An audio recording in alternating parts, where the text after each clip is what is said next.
Word that Colin Tweedy has been granted full parole after spending just under a year and a half in jail for the hit-and-run death of 10-year-old Talia Forrest isn't sitting well with the young girl's family.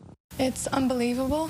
We fought for justice longer than he'd spent behind bars.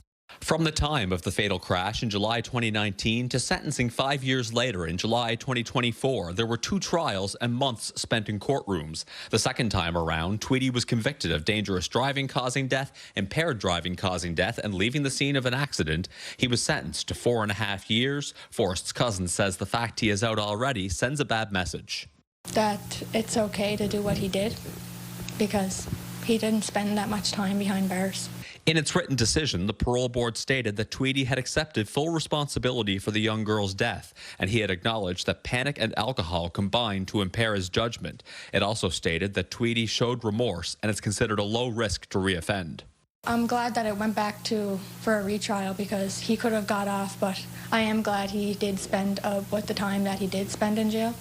Tweedy's parole conditions include not being allowed to drink any alcohol, not having contact with the victim's family, and that he live with his common-law spouse. At the time of sentencing, the judge also imposed a 2-year ban on driving to begin on the date that he was released from custody. Forrest's cousin says all the family can do now is try to keep Talia's memory alive. She says a new video will be released soon about the young girl's life and her tragic death, which is also meant to warn others about the dangers of impaired driving.